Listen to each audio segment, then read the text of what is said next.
Hello friends, मैं हूं आपका दोस्त आर के चौहान और इस वीडियो में बात करेंगे कक्षा 10 की पाठ्य पुस्तक राजस्थान अध्ययन का पहला पाठ का ये चौथा वीडियो है ना, कछवा राजवंश के बारे में।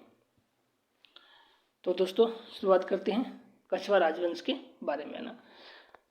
1137 में दुल्ले राय ने बड़गुजरों को हरा करके दौसा को अपनी राजधानी बनाया और जमुआ रामगढ़ के मेणाओं को हरा करके उसे अपनी दूसरी राजधानी बनाया है। तो दुल्ले राय ने 1137 में सबसे पहले बड़गुजरों को हरा करके दौसा को अपनी राजधानी बनाया। उसके बाद में जमुआ रामगढ़ में मेणाओं को हरा करके उसे अपनी दूसरी राजधानी बनाया। तो याद रहेगा ना, सबसे पहले इनकी प्रारंभिक राजधानी कौन सी थी? दौसा। दौसा के बाद में जमुआ रामगढ़ और उसके बाद में 1207 में कोकिल देव ने आमेर की मेणाओं को हरा करके कछवा राजवंश की राजधानी बनाया था। तो आमेर को राजधानी बनाने वाला शासक कौन था? कोकिल देव। कब बनाई थी? 1207 के अंदर। फिर उसके बाद में आता है भारमल। भारमल ने 1562 में अपनी पुत्री हरकाबाई का विवाह अकबर के साथ किया था और ये हरकाबाई मरियम उजमानी के नाम से जानी गई थी। उसके बाद में आता है भगवंत दास। भगवंत दास भी अपने पिता की तरह ही अपनी पुत्री का विवाह जहांगीर के साथ में करता है। पुत्री का नाम क्या था? मानबाई। मानबाई से जो पुत्र उत्पन्न हुआ था उसका नाम था खुसरो। क्या था? खुसरो। देखो दोस्तों ध्यान रखना कि मोटा राजा उदय सिंह ने भी अपनी पुत्री जगत गुसाई का यानी कि जोधाबाई का विवाह जहांगीर के साथ में किया था। देखो जहांगीर का ससुराल दोनों जगह था, मारवाड़ में भी था और इधर जयपुर में भी था। जयपुर वाले से तो क्या खुसरो पैदा हुआ था। क्या हुआ था? खुसरो। और इधर जोधपुर वाले से कौन सा पुत्र उत्पन्न हुआ था? खुर्रम। और ये खुर्रम ही आगे जाकर के शाहजहाँ बना था। ठीक है, तो शाहजहाँ का नाम मूल नाम क्या था? खुर्रम। ठीक है, शाहजहाँ का मामा का टेवा जोधपुर में। ठीक है, ऐसे याद रख लेना आप, है ना। ओके, अगला शासक आता है मानसिंह। मानसिंह 1589 में शासक बना, 1614 में इनकी डेथ हो गई थी, है ना। मानसिंह अकबर और जहांगीर को अपनी सेवा दी थी। अकबर के रणथंबोर अभियान के समय, कब? 1569, नागौर दरबार से ठीक एक साल पहले, है ना, सुरजनहाड़ा ने मुगलों की अधीनता स्वीकार कर ली थी। देखो क्या होता है कि 1569 के अंदर अकबर है जो रणथंबोर पर आक्रमण कर देता है। तब रणथंबोर को शासक था सुरजनहाड़ा। तो सुरजनहाड़ा से संधि करने के लिए, है ना, संधि करने के लिए मानसिंह को भेजा था कि भाई, है ना, आप जाओ उनको समझाओ, है ना। तो सुरजनहाड़ा को इसने समझाया मानसिंह ने कि अंकल जी देखो, हमने भी मुगलों की अधीनता स्वीकार कर ली है, तो हमारे कोई ज़्यादा फर्क नहीं पड़ा है, हम हमारी जगह सेफ है ना। तो और आप भी बस केवल अधीनता स्वीकार कर लो और कुछ नहीं होगा, नहीं तो फिर सभी रानियाँ जोहर करेगी, केसरिया होगा, क्या मतलब है, सभी लोग मारे जाएंगे, उससे बढ़िया आप आराम से शान से जियोगे। तो ऐसे करके, है ना, मानसिंह ने सुरजनहाड़ा को मना लिया था और सुरजनहाड़ा ने मुगलों की अधीनता स्वीकार कर दी। 1589 के अंदर जब मानसिंह के पिता भगवंत दास की मृत्यु हुई थी, तब ये बिहार के सूबेदार थे। कहाँ के थे? बिहार के सूबेदार थे। बाद में इनको उड़ीसा का सूबेदार भी बना दिया गया था। जब बिहार के ये सूबेदार थे ना, तब इनको बंगाल का सुक्त सूबेदार भी बनाया था। बंगाल और बिहार का सुक्त सूबेदार बनाया था 1587 के अंदर। कब?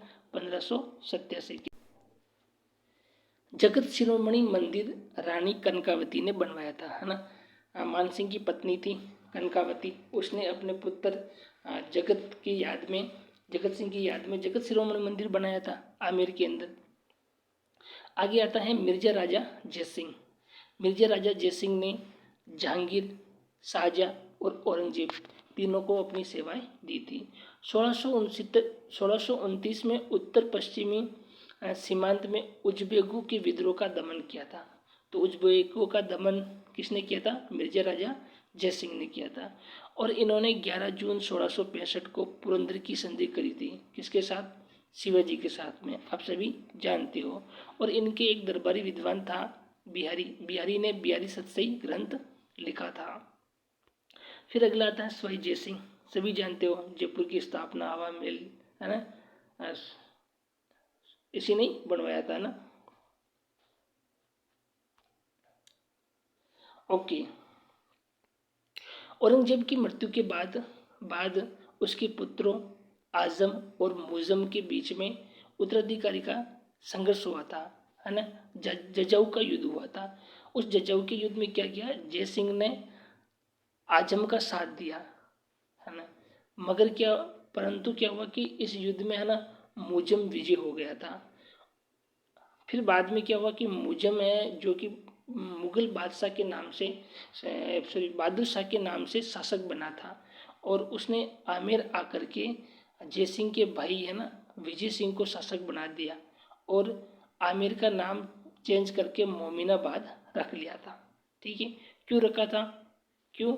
क्योंकि इसने, है ना, जयसिंह ने, है ना, आजम का साथ दिया था। इससे नाराज हो गया था। कौन? मुजम, बहादुर शाह, ये नाराज हो गया था। तो उसको गद्दी से हटा करके विजय सिंह को आमेर का शासक बनाता है और आमेर का नाम बदल करके मोमिनाबाद कर देता है।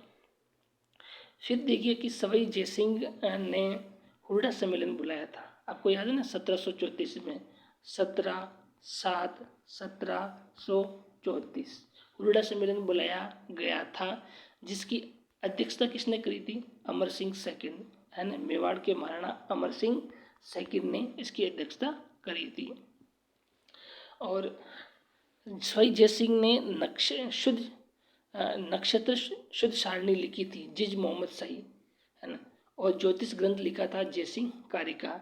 और इन्होंने 5 वेधशालाएं बनाई थी। मैंने पिछले वीडियो में बताया था आपको, है ना, जैन, डीजे, मथुरा वाले, एक ट्रिक्स बताई थी आपको, है ना। जैन उज्जैन, डीजे दिल्ली, मथुरा वाले वाराणसी, है ना। ठीक है। तो सबसे पहले कहाँ पर बनाई थी? सबसे पहले जो वेधशाला बनाई थी वो थी दिल्ली के अंदर। और सबसे बड़ी जो वेधशाला थी वो थी जयपुर की। और इस जयपुर की जो वेधशाला है ना, इसे जुलाई 2010 में यूनेस्को की विश्व धरोहर में शामिल किया गया है। सवाई जयसिंह ने सुदर्शनगढ़ बनाया, जिसको नाहरगढ़ भी कहते हैं। और इन्होंने जयगढ़ में जय बाण, एशिया की सबसे बड़ी तोप का निर्माण करवाया था, जिसका प्रयोग एक ही बार किया गया है ना, आप सभी जानते हो। सवाई जयसिंह पहला राजपूत हिंदू शासक था जिसने सती प्रथा की रोकथाम हेतु प्रयास किया था, केवल प्रयास किया था, है ना।